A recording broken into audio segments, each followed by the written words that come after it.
بسم الله الرحمن الرحيم. الحمد لله رب العالمين، والصلاة والسلام على أشرف الأنبياء وخاتم المرسلين وعلى آله وصحبه وسلم تسليما كثيرا إلى يوم الدين. فهذا المجلس 21 في شرح كتاب العلال الصغير للإمام الترمذي رحمه الله تعالى. سنذكر في هذا المجلس ما تكلم به ابن رجب رحمه الله تعالى. قال وقول الراوي قال فلان، واعلم أن الراوي في روايته تارة يصرح بالسماع أو التحديث أو الإخبار، وتارة يقول عن ولا يصرح بشيء من ذلك، وقد ذكرنا حكم هذا كله آنفا. وتارة يقول قال فلان كذا، فهذا له 3 أحوال: أحدها أن يكون القائل لذلك ممن يعلم منه عدم التدليس، فتكون روايته مقبولة محتجا بها كهمام بن منبه وحماد بن زيد وشعبة بن الحجاج وحجاج بن محمد وغيرهم. قال همام ما قلت. قال قتادة أنا سمعته من قتادة. وقال حماد بن زيد إني أكره إذا كنت لم أسمع من أيوب حديثا أن أقول قال أيوب كذا وكذا فيظن أني قد سمعته. وقال شعبة لأن أزني أحب إلي من أن أقول قال فلان ولم أسمعه منه. وكذلك حجاج بن محمد كان إذا قال ابن جريج فقد سمعه منه. والحال الثاني أن يكون القائل لذلك معروفا بالتدليس، فحكم قوله قال فلان حكم قوله عن فلان كما سبق. وبعضهم كانت هذه عادة كابن جريج. قال أحمد كل شيء قال ابن جريج قال عطاء أو عن عطاء فإنه لم يسمعه من عطاء. وقال أيضا إذا قال ابن إسحاق وذكر فلان فلم يسمعه منه. الحالة الثانية أن يكون حالا مجهولا، فهل يحمل على الاتصال أم لا؟ قد ذكر الفقهاء من أصحابنا وأصحاب الشافعي خلافا في الصحابي إذا قال رسول الله صلى الله عليه وسلم هل يحمل على السماع أم لا، وأن الأصح حمله على السماع. وحكى ابن عبد البر عن الجمهور على العلماء أن من روى عمن صح له لقيه والسماع منه قال فلان حمل على الاتصال، بل كلامه يدل على أنه إجماع منهم.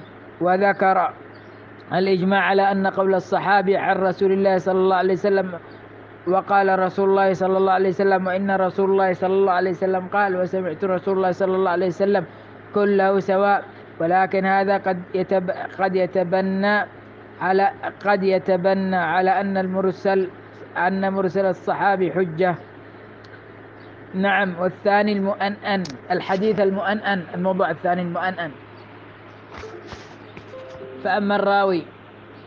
فأما قول الراوي أن فلانا قال فهل يحمل على الاتصال أم لا، فهذا على قسمين: أحدهما أن يكون ذلك القول المحكي عن فلان أو الفعل المحكي عنه بالقول ممن يمكن أن يكون الراوي قد شهده وسمعه منه، فهذا حكم قول الراوي قال فلان كذا أو فعل فلان كذا على ما سبق ذكره. والقسم الثاني أن يكون ذلك القول المحكي عن المروي عنه أو الفعل مما لا يكون أن يكون قد شهد، مثل أن لا يكون قد أدرك زمانه كقول عروة إن عائشة قالت للنبي صلى الله عليه وسلم وكذا وكذا. فهل هو مرسل لعدم الاتيان بما يبين أنه رواه عن عائشة، وهو متصل لأن عروة قد عرف بالرواية عن عائشة، فالظاهر أنه سمع ذلك منها. هذا فيه خلاف. قال أبو داود سمعت أبا عبد الله عن أحمد قال كان مالك زعم أن يروي عن فلان أنه يرى فلانا عن فلان وأن فلان سواء. وذكر أحمد مثل حديث جابر أن سليكا جاء والنبي صلى الله عليه وسلم يخطب، عن جابر عن سليك أنه جاء والنبي صلى الله عليه وسلم يخطب. قال وسمعت أحمد قيل له إن رجلا قال عن عروة قالت عائشة يا رسول الله وعن عروة عن عائشة سواء. عن عروة قالت عائشة يا رسول الله وعن عروة عن عائشة سواء. قال كيف هذا سواء؟ ليس هذا بسواء. فذكر أحمد القسمين اللذين أشرنا إليهما. فأما رواية جابر أن سليكا جاء والنبي صلى الله عليه وسلم يخطب، ورواته عن سليك أنه جاء والنبي صلى الله عليه وسلم يخطب، فهذا من القسم الأول، لأنه يمكن أن يكون جابرا شهد ذلك وحضره، ويمكن أن يكون رواه عن سليك، ومثل هذا كثير في الحديث، مثل رواية ابن عمر أن النبي صلى الله عليه وسلم قال لعمر، وكذا في أحاديث متعددة، وروي بعضها عن ابن عمر عن عمر عن النبي صلى الله عليه وسلم. فمن رواه عن ابن عمر أن النبي صلى الله عليه وسلم قال لعمر جعله من مسند ابن عمر، ومن رواه عن ابن عمر عن عمر جعله من مسند عمر. ولكن كان القدماء كثيرا ما يقولون عن فلان ويريدون الحكاية عن قصته والتحدث عن شأنه، لا يقصدون الرواية عنه. وقد حكى الدارقطني عن موسى بن هارون أن الحافظ أن المتقدمين كانوا يفعلون ذلك، وقد ذكرنا كلامه في كتاب الحج، يشير إلى شرح كتاب الحج في الترمذي. وأما إذا روى الزهري مثلا عن سعيد بن المسيب ثم قال مرة إن سعيد بن المسيب قال، فهذا محمول عن الرواية عنه دون الانقطاع، ولعل هذا هو مراد مالك الذي حكاه أحمد عنه ولم يخالفه.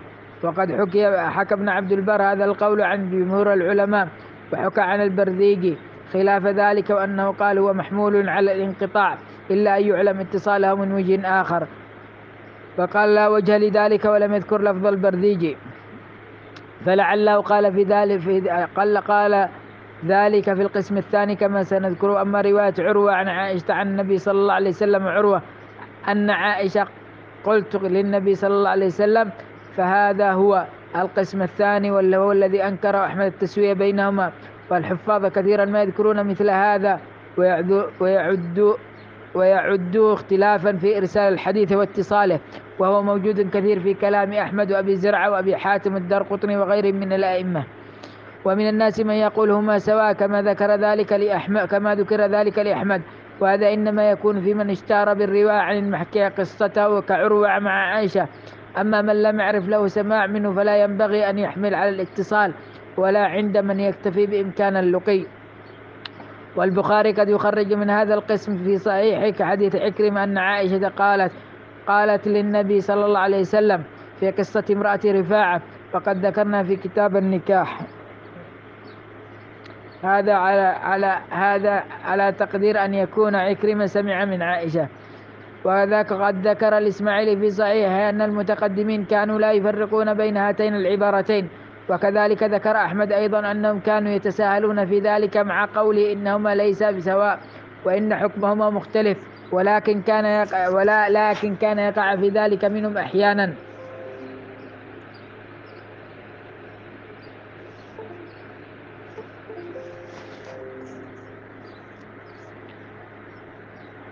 على وجه التسامح عند التحرير.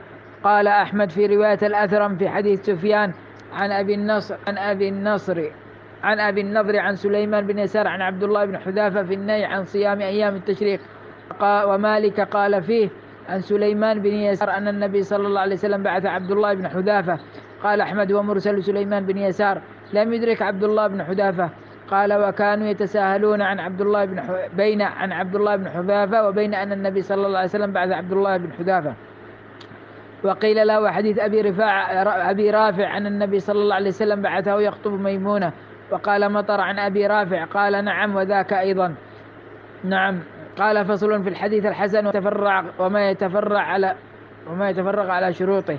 وأما حديث الحسن فقد بين الترمذي مراده بالحسن، وهو ما كان حسن الإسناد، وفسر حسن الإسناد بأنه لا يكون في إسناده متهم بالكذب، ولا يكون شاذا ويروى من غير وجه نحوه. فكل حديث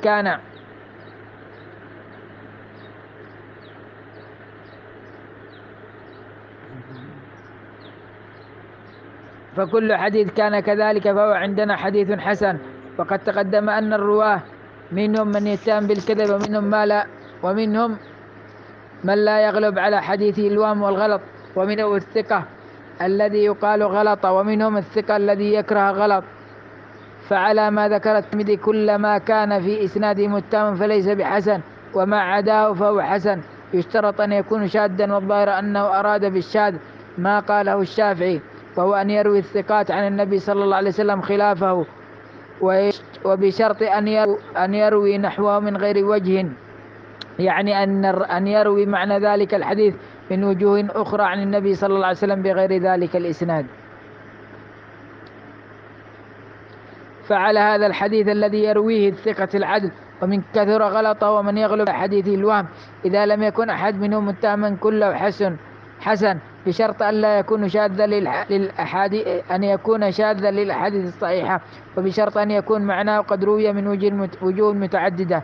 الاصطلاحات المركبة عند الترمذي: فإن كان مع ذلك من رواية الثقات العدل والحفاظ فالحديث حينئذ حسن صحيح، وإن كان مع ذلك من رواية غيرهم من أهل الصدق الذين في حديثهم وهو غلط إما كثير أو غالب عليهم فهو حسن، ولم يروي لفظه إلا من ذلك الوجه، لأن المعتبر أن يروي معناه من غير وجه لا نفسق لفظه.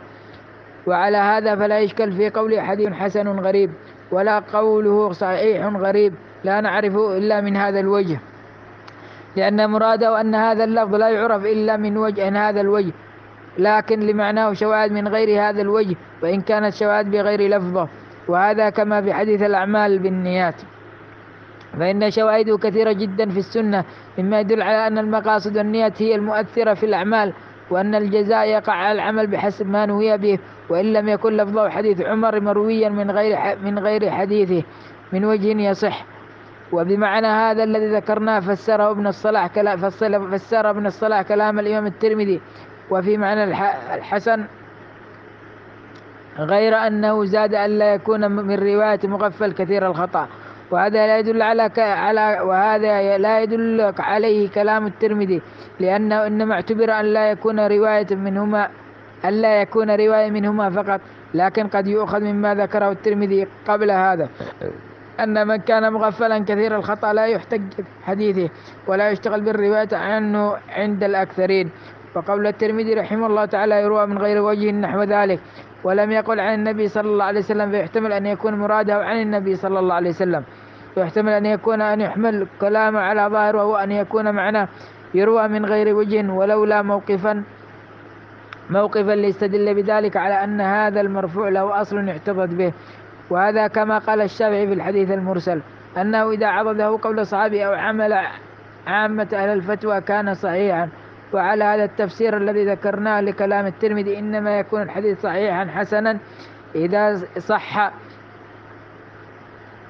إسناده برواية الثقات العدول، ولم يكن شاذا وروي نحوه من غير وجه.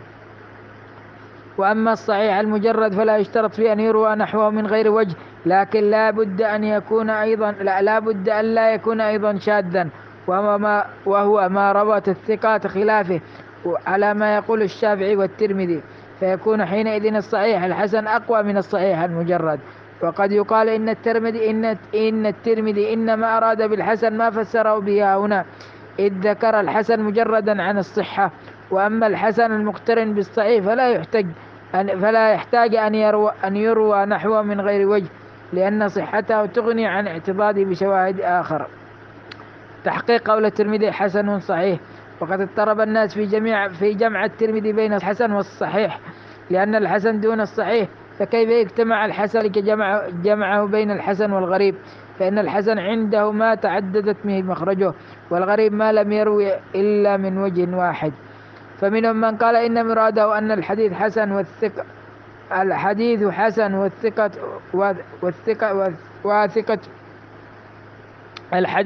والثقة رجاله، وارتقى من الحسن إلى درجة الصحة، لأن رواته في نهاية مراتب الثقة فحديثهم حسن وصحيح لجمعهم بين صفات من يحسن حديثهم وصفات من يصح حديثه، وعلى هذا فكل صحيح حسن ولا عكس.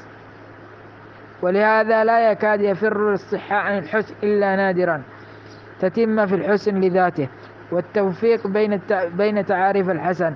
وعلى هذا التفسير فالحسن ما تقصر عن درجة الصحيح، لكون الرجال لا يبلغ من الصدق والحفظ درجة رواية الصحيح. وهذه الطبقة الثانية من الثقات الذين ذكرهم مسلم في مقدمة كتابه، قيل إنه خرج حديثا في المتابعات، وهذا الحسن هو الذي أراده أبو داود بقوله خرجت في كتاب الصحيح وما يشبهه وما يقاربه. وذكر ابن الصلاح أن تفسير الحسن هذا المعنى هو قول الخطابي. نعم، هو قول الخطابي وليس هو من قول الترمذي. وذكر أن الحسن نوعان، أحدهما ما ذكره الترمذي وهو أن يكون رواية غير متهم ولا مغفل كثير الخطأ ولا صاحب فسق، ولا يكون متن الحديث قد احتفظ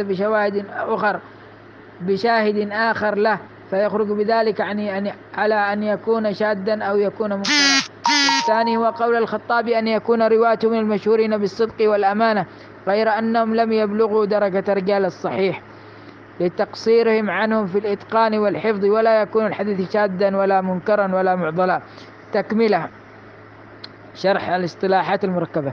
وذكر أن الترمذي إذ جمع بين الحسن والصحة فمراده أنه روى بإسنادين أحدهما حسن والآخر صحيح، وهذا فيه نظر لأنه يقول كثير حسن صحيح غريب لا نعرفه إلا من هذا الوجه. وقد أجاب عن ذلك بعض أكابر المتأخرين بأنه قد يكون أصل الحديث غريبا ثم تعددت طرقهم بعض رواته إما التابعي وإما من بعده، فإن كانت تلك الطرق كلها صحيحة فهو صحيح غريب، وإن كانت كلها حسنة فهو حسن غريب، وإن كانت بعضها صحيحا وبعضها حسنا فهو صحيح حسن غريب. وإذا الحسن عند الترمذي ما تعددت طرقه وليس فيه وإذا الحسن عند الترمذي ما تعددت طرقه وليس فيها متهم وليس شاذا، فإذا قال مع ذلك إنه غريب لا يعرف إلا من ذلك الوجه حمل على أحد الشيئين، إما أن تكون طرقه قد تعددت إلى أحد رواته الأصليين فيكون أصله غريبا ثم صار حسنا، وإما أن يكون إسناده غريبا بحيث لا يعرف بذلك الإسناد إلا من هذا الوجه ومتنه حسنا بحيث روى من وجهين وأكثر كما يقول في الباب عن فلان وفلان، فيكون لمعناه شواهد تبين أن متنه حسن وإن كان إسناده غريبا. وفي بعض هذا نظر، وهذا بعيد مراد الترمذي لمن تأمل كلامه. ومن المتأخرين من قال إن الحسن الصحيح عند الترمذي دون الصحيح المفرد، فإذا قال صحيح فقد جزم بصحته، وإذا قال حسن صحيح فمراده أنه جمع طرفا من الصحة وطرفا من الحسن وليس بصحيح محض بل حسن مشوب بصحة، كما يقال في المز إنه حامض في المر، أو إنه حامض مر، إنه حلو حامض باعتبار أن في حلاوة حموضة في المز أو المز، إنه حلو حامض باعتبار أنه في حلاوة حموضة. نعم، وهذا بعيد جدا، فإن الترمذي يجمع بين الحسن والصحة في غالب الأحاديث الصحيحة المتفق على صحتها والتي أسانيدها في أعلى درجة الصحة كمالك عن نافع عن ابن عمر الزهري عن سالم عن أبيه، ولا يكاد الترمذي يفرد الصحة إلا نادرا، وليس ما أفرد فيه الصحة بأقوى مما جمع بين الصحة والحسن.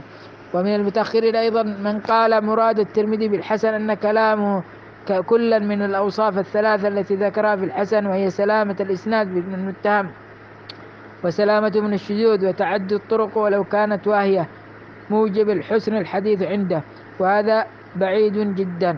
وكلام الترمذي إنما يدل على أنه لا يكون حسنا حتى يجتمع فيه الأوصاف الثلاثة، وتسمية الحديث الواهي الذي تعددت طرقه حسنا لا أعلمه وقع في كلام الترمذي في شيء من الأحاديث في كتابه، ليست في شيء من أحاديث كتابه. نعم.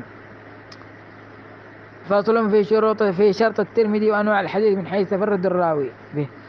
قال ابن رجب اعلم أن الترمذي رحمه الله تعالى خرج في كتاب الحديث الصحيح والحديث الحسن، وهو ما نزل عن درجة الصحيح وكان في بعض ضعف، والحديث الغريب كما سيأتي.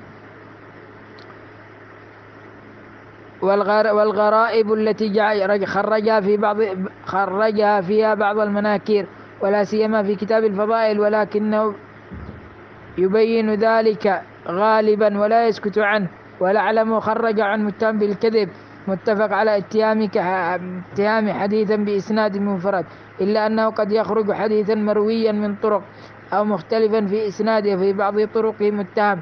وعلى هذا الوجه خرج حديث محمد بن سعيد المصلوب ومحمد بن السائب الكلبي. نعم، قد يخرج عن سيء الحفظ عمن غلب على حديثه الوهم، ويبين ذلك غالبا ولا يسكت عنه. وقد شاركه أبو داود في التخريج عن كثير من هذه الطبقة مع السكوت على حديثهم كإسحاق بن أبي فروة وغيره. وقد قال أبو داود في رسالة إلى أهل مكة: ليس في كتاب السنن الذي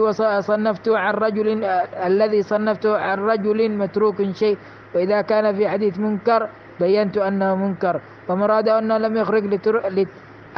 يخرج لمتروك الحديث عنده على ما ظهر له، أو المتروك متفق على تركه، فإنه قد خرج لمن قد قيل إنه متروك، ومن قد قيل إنه متهم بالكذب. وقد كان أحمد بن صالح المصري وغيره لا يتركون إلا حديث من اجتمع على ترك حديثه وحكي مثله عن النسائي. والترمذي رحمه الله تعالى يخرج حديث الثقة الضابط ومن يهم قليلا ومن يهم كثيرا ومن يغلب عليه الوهم، ويخرج حديثا نادرا وبين ذلك ولا يسكت عنه. وقد خرج حديث كثير بن عبد الله المزني ولم يجمع على ترك حديثه، بل قد قواه قوم. وقدم بعضهم حديثه على مرسل بن المسيب، وقد ذكرنا ذلك في مواضع. وقد حكى الترمذي في العلل عن البخاري أنه قال في حديثه في تكبيرة العيدين، وهو أصح حديث في هذا الباب، وقال: وأنا أذهب إليه. وقال أبو داود قريب من الترمذي من هذا، بل هو أشد انتقاد للرجال منه. وأما النسائي فشرطه أشد من ذلك، ولا يكاد يخرج لمن يغلب عليه الوهم، ولا لمن فحش خطأه وكثر. نعم. وأما مسلم فلا يخرج إلا حديث الثقة الضابط، ومن في حفظه بعض الشيء وتكلم فيه لحفظه، لكنه يتحرى في التخريج عنه، ولا يخرج عنه إلا لما لا يقال إنه مما وهم فيه. نعم. وأما البخاري فشرطه أشد في ذلك، وأنه لا يخرج إلا للثقة الضابط ولمن نذر وهمه، وإن كان قد اعترض عليه في بعض من خرج عنه. فائدة هامة في أمثلة لطبقات الرواة الحفاظ. نعم. قال ابن رجب: نذكر لذلك مثالا، وهو أن أصحاب الزهري، لا نذكر بعض طبقات الرواة. أصحاب الزهري 5 طبقات. الطبقة الأولى جماعة الحفاظ والإتقان وطول الصحبة للزهري والعلم بحديثه والضبط له، كمالك بن عيينة وعبيد الله بن عمر ومعمر ويونس وعقيل وشعيب وغيرهم، وهؤلاء متفق على تخريج حديثهم عن الزهري. والطبقة الثانية أهل حفظ وإتقان، لكن لم تطل صحبتهم للزهري، وإنما صحبوا مدة يسيرة ولم يمارسوا حديثهم، وهم في إتقانه دون الطبقة الأولى، كالأوزاعي والليث وعبد الرحمن بن مسافر والنعمان بن راشد ونحوهم، هؤلاء يخرج لهم مسلم عن الزهري. والطبقة الثالثة قوم لازموا الزهري وصحبوا ورواه عنه، ولكن تكلم بحفظهم كسفيان بن حسين ومحمد بن إسحاق وصالح بن أبي الأخضر وزمعة بن صالح ونحوهم، وهؤلاء يخرج لهم أبو داود والترمذي والنسائي، وقد يخرج مسلم ببعضهم متابعة. والطبقة الرابعة قوم روى عن الزهري من غير ملازمة ولا طول صحبة، ومع ذلك تكلم فيهم مثل إسحاق بن يحيى الكلبي ومعاوية بن يحيى الصدفي وإسحاق بن أبي فروة وإبراهيم بن يزيد المكي والمثنى بن الصباح ونحوهم، هؤلاء قد يخرج الترمذي لبعضهم. الطبقة الخامسة قوم من المتروكين والمجهولين، كالحاكم الأيلي وعبد القدوس بن حبيب ومحمد بن سعيد المصلوب وبحر السقاء ونحوهم، فلم يخرج لهم الترمذي ولا أبو داود ولا النسائي، ويخرج لبعض ابن ماجه. ومنها هنا نزلت درجة كتابه عن بقية الكتب، ولم يعده من الكتب المعتبرة سوى طائفة من المتأخرين. نعم. أما أصحاب نافع قسم ابن المديني 9 طبقات. الطبقة الأولى أيوب وعبيد الله بن عمر ومالك وعمر بن نافع، قال: فهؤلاء أثبت أصحابه وأثبتهم عندي أيوب. عجيب، قدم أيوب على مالك. قال وسمعت يحيى يقول ليس ابن جريج بدونهم فيما سمع من نافع. الطبقة الثانية عبد الله بن عون ويحيى الأنصاري وابن جريج. الطبقة الثالثة أيوب بن موسى وإسماعيل بن أمية وسليمان بن موسى وسعد بن إبراهيم. الطبقة الرابعة موسى بن عقبة محمد بن إسحاق وداود بن الحصين. الطبقة الخامسة محمد بن عجلان والضحاك بن عثمان وأسامة بن زيد الليثي وكذلك ابن مغول. الطبقة السادسة ليث بن سعد وإسماعيل بن إبراهيم بن عقبة وسليمان بن مساحق وابن عنق المصري.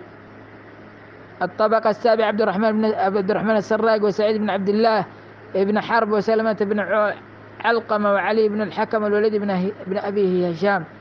الطبقة الثامنة أبو بكر بن نافع وخليفة بن غلاب ويونس بن يزيد وجويرية بن أسماء وعبد العزيز بن أبي رواد ومحمد بن ثابت العبدي وأبو علقمة الفروي وعطاف بن خالد وعبد الله بن عمر وحجاج بن أرطى وأشعث بن سوار وثور بن يزيد. وطبقة تاسعة لا يكتب عنهم عبد الله بن نافع وأبو أمية بن يعلى وعثمان البري وعمر بن قيس سندل. انتهى. وقد خلف في بعض هذا الترتيب، فمن ذلك تقديم سليمان بن موسى بن عقبة والليث والضحاك بن عثمان ومالك بن مغول وجويرية ويونس. وحديث جويرية والليث بن سعد عن نافع مخرج في الصحيحين. وسليمان بن موسى قد تكلم فيه غير واحد ولم يخرج له شيئا. وقد قسم النسائي أصحاب نافع 9 طبقات أيضا، وخالف ابن المديني في بعض ما ذكر فوافقه في بعضه، فوافقه في ذكر الطبقة الأولى. وزاد الطبقة الثانية صالح بن كيسان، وزاد في الثالثة موسى بن عقبة وكثير من بن فرقد، وأسقط منها سعد بن إبراهيم وسليمان بن موسى. وذكر الطبقة الرابعة الليث بن سعد وجويرية بن أسماء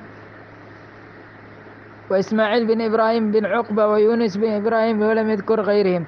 وزاد في الخامسة ابن أبي ذئب وحنظلة بن أبي سفيان وابن عنج، وأسقط ذكر أسامة وابن مغول. وذكر الطبقة السادسة سليمان بن موسى وبرد بن سنان وهشام بن الغار وابن أبي رواد. وزاد في السابع عبد الرحمن بن الأخنس، وأسقط منها سعيدا وعلي بن الحكم. نعم. وفي الطبقة الثامنة عمر بن محمد بن زيد وأسامة بن زيد ومحمد بن إسحاق وصخر بن جويرية وهمام بن يحيى وهشام بن سعد. قال والتاسع الضعفاء عبد الكريم أبو أمية وليث بن أبي سليم وحجاج بن أرطى وأشعث بن سوار وعبد الله بن عمرو. وذكر طبقة عاشرة وقال هم المتروك حديثهم إسحاق بن أبي عبد الله بن نافع وعمرو بن قيس ونجيح أبو معشر وعثمان البري وأبو أمية وبن يعلى ومحمد بن عبد الرحمن بن جبر بن مجبر وعبد العزيز بن عبيد الله. أما أصحاب الأعمش قال النسائي هم 7 طبقات. الأولى يحيى القطان والثوري وشعبة. الثانية زائدة وابن أبي زائدة وحفص بن غياث.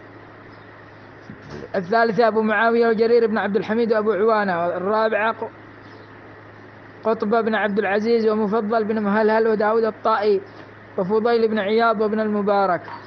الخامسة بن إدريس وعيسى بن يونس ووكيع وحميد الرواسي وعبد الله بن داود والفضل بن موسى وزهير بن معاوية. نعم. والسادسة أبو أسامة وابن نمير وعبد الواحد بن زياد. السابع عبيد بن حميد وعبدة بن سليمان. نعم. ثم ذكر فصل في الحديث الغريب وأنواع الحديث من حيث تفرد الرواه فيه.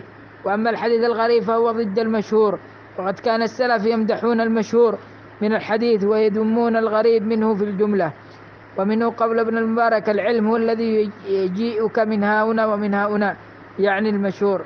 خرجه البيهقي من طريق الترمذي عن أحمد بن عبدة عن أبي وهب عنه.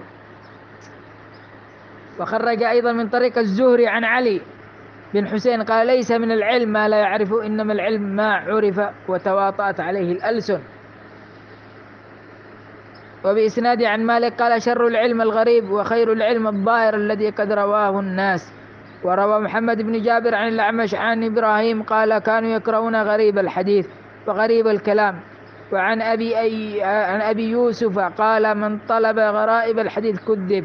وقال أبو نعيم كان عندنا رجل يصلي كل يوم 500 ركعة سقط حديثه من الغرائب. فقال عمرو بن خالد سمعت الزهري بن معاوية يقول لعيسى بن يونس ينبغي للرجل أن يتوقى رواية غريب الحديث، فإني أعرف رجلا كان يصلي في اليوم 200 ركعة ما أفسده عن الناس إلا رواية غريب الحديث. وذكر مسلم في مقدمة كتابه من طريق حماد بن زيد أن أيوب قال لرجل لزمت عمرا قال نعم إنه يجيئنا بأشياء غرائب. قال يقول له أيوب إنما نفر أن نفرق من تلك الغرائب من تلك الغرائب. فقال لرجل لخالد بن الحارث أخرج لي حديث الأشعث لعلي أجد فيه شيئا غريبا. فقال لو كان فيه شيء غريب لمحوته. ونقل علي بن عثمان النفيلي عن أحمد قال شر الحديث الغرائب التي لا يعمل بها ولا يعتمد عليها. فقال المروذي سمعت أحمد يقول تركوا الحديث وأقبلوا على الغرائب ما أقل الفقه فيهم. ونقل محمد بن سعد بن عسكر عن أحمد قال إذا سمعت أصحاب الحديث يقولون هذا الحديث غريب أو فائدة فاعلم أنه خطأ أو أدخل حديث في حديث أو خطأ في المحدث أو ليس له إسناد وإن كان قد رواه شعبة وسفيان. وإذا سمعتم يقولون لا شيء فاعلم أنه حديث صحيح. وقال أحمد بن يحيى سمعت أحمد غير مرة يقول لا تكتبوا هذه الأحاديث الغرائب فإنها مناكير وعامتها عن الضعفاء. قال أبو بكر الخطيب أكثر طالبي الحديث في هذا الزمان يغلب عليهم كتب الغرائب دون المشهور وسماع المنكر دون المعروف والاشتغال بما وقع فيه السهو والخطأ من رواية المجروحين والضعفاء حتى لقد صار الصحيح عند أكثرهم مكتبا والثابت مصدوفا عنه مطروحا وذلك لعدم معرفة بأحوال الرواه ومحلهم ونقصان علم بالتمييز وزهدهم في تعلمه. وهذا خلاف ما كان عليه إما المحدثين والأعلام من الأئمة الماضين.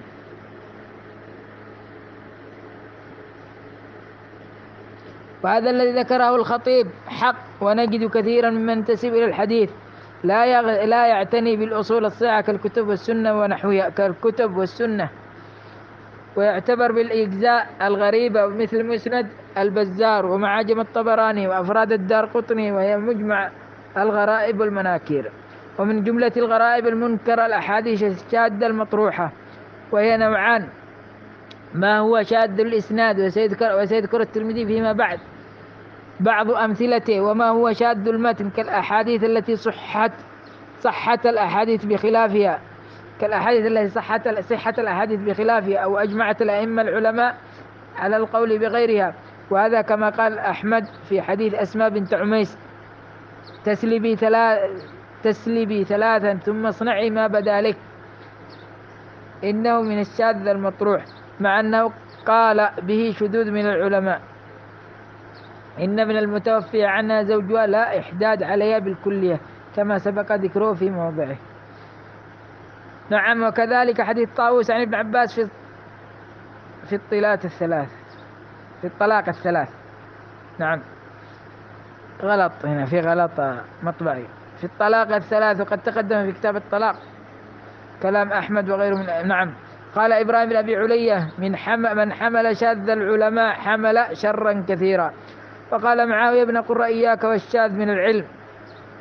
وقال شعبة لا يجيك الحديث الشاذ إلا من الرجل الشاذ. وقال صالح بن محمد الحافظ الشاذ الحديث المنكر الذي لا يعرف. وقد تقدم قول ابن مهدي لا يكون إماما في العلم من يحدث بالشاذ من العلم. وقد اعترض على الترمذي رحمه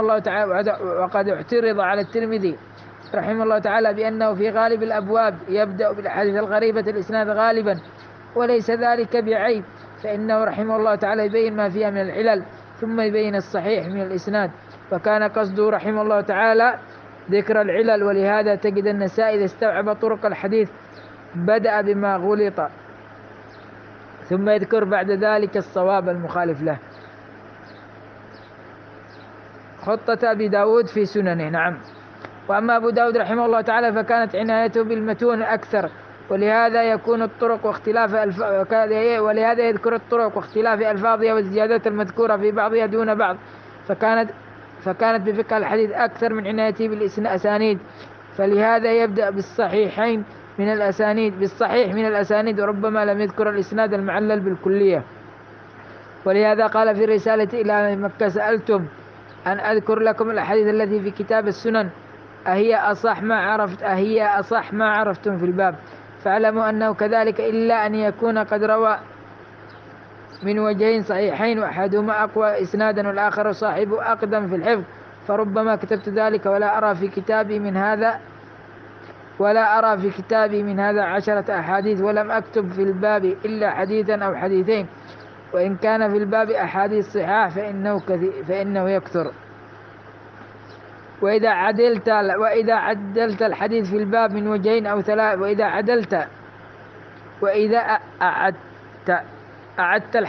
أعدت الحديث في الباب من وجهين أو ثلاثة فإنما هو من زيادة كلام فيه، وربما فيه كلمة زائدة على الأحاديث، وربما اختصرت الحديث الطويل لأنه لو كتبته بالطول لم يعلم بعضهم من سمعه ولا يفهم موضع الفقه منه، فاختصرته لذلك. إلى أن قال: وما كان في كتابي من حديث فيه وهن شديد فقد بينته، ومنه ما لا يصح مسندا ولم أذكر فيه شيئا فهو صالح وبعضه أصح من بعض. إلى أن قال: والأحاديث التي وضعت فيها في كتاب السنن أكثرها مشاهير، وهو عند كل من كتبت شيئا من الأحاديث إلا أن تميزها لا يقدر عليه كل الناس، والفخر بها أنه مشاهير، فإنه لا يحتج بحديث غريب ولو كان من رواية مالك ويحيى بن سعيد والثقات من أئمة العلم. نعم. ولو احتج بحديث غريب وجدت من يطعن فيه، ولا يحتج بالحديث الذي قد احتج به إذا كان غريبا شاذا. فأما الحديث المشهور المتصل الصحيح فليس يقدر أن يرد علينا أحد. فقال إبراهيم النخعي: كانوا يكرهون الغريب من الحديث. فقال يزيد بن أبي حبيب: إذا سمعت الحديث فأنشده كما تنشد الضالة، فإن عرف وإلا فدعه. وذكر بقية الرسالة. فخرج البيهقي بإسناد عن ابن وهب قال: لولا مالك بن أنس والليث بن سعد لهلكت، كنت أظن أن كل ما جاء عن النبي صلى الله عليه وسلم يعمل له. وقال ابن أبي خيثم: حدثنا ابن الأصبهاني حدثنا عيسى بن يونس عن الأعمش عن إبراهيم قال: إني لأسمع الحديث فأخذ منه ما يؤخذ به وأديه سائره. الغريب سندا ومتنا عند الترمذي. نعم. قالت ابن رجب ثم نرجع إلى ما ذكره الترمذي رحمه الله تعالى. ذكر الترمذي أن الغريب عند أهل الحديث يطلق بمعان، أحدهما أن يكون الحديث لا يروى إلا من وجه واحد، ثم مثله بمثالين، وهما في الحقيقة نوعان: أحدهما أن يكون ذلك الإسناد لا يروى إلا ذلك الحديث أيضا، وهذا مثل حديث حماد بن سلمة عن أبي العشراء الدارمي عن النبي صلى الله عليه وسلم في الزكاة، فهذا حديث غريب لا يعرف إلا من حديث حماد بن سلمة عن أبي العشراء ثم اشتهر عن حماد ورواه عن خلق، فهو في أصل إسناده غريب ثم صار مشهورا عن حماد. قال الترمذي: ولا يعرف لأبي العشراء عن أبيه غير هذا الحديث.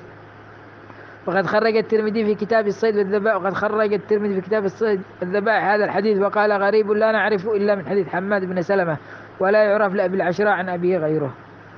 ولم يقل إنه لما ذكرها هنا اشترط في الحسن أن يروى نحوه من غير وجه، وهذا ليس كذلك، فإنه لم يروى في الزكاة في غير الحلق واللب إلا في حال الضرورة غيره.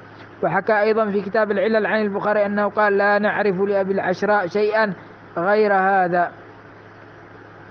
وقد ذكرنا هناك أن بعضهم ذكر لحماد بن سلمة عن أبي العشراء عن أبيه نحو 10 أحاديث، لكن كل أسانيد إلى حماد ضعيفة لا يكاد يصح منها شيئا عنه. ووهن أحمد حديث أبي العشراء في الزكاة أيضا. النوع الثاني أن يكون الإسناد مشهورا يروى بأحاديث كثيرة، لكن هذا المتن لم تصح روايته إلا بهذا الإسناد. ومثله الترمذي بحديث عبد الله بن دينار عن ابن عمر عن النبي صلى الله عليه وسلم في النهي عن بيع الولاء وهبته، فإنه لا يصح عن النبي صلى الله عليه وسلم إلا من هذا الوجه، ومن رواه من غيره فقد وهم وغلط. وقد خرجه الترمذي في كتاب البيوع وقد سبق الكلام عليه. نعم. وما معدود من غرائب الصحيح فإن الشيخان خرجاه، ومع هذا فتكلم الإمام أحمد وقال لم يتابع عبد الله بن دينار عليه، وأشار إلى أن الصحيح ما رواه نافع عن ابن عمر أن النبي صلى الله عليه وسلم قال لولا الولاء قال الولاء لمن اعتق، ولم يذكر النهي عن بيع الولاء وهبته. قلت وروى نافع عن ابن عمر من قوله النهي عن بيع الولاء وعن هبته غيره مرفوع، وهذا مما يعل به في حديث عبد الله بن دينار والله أعلم.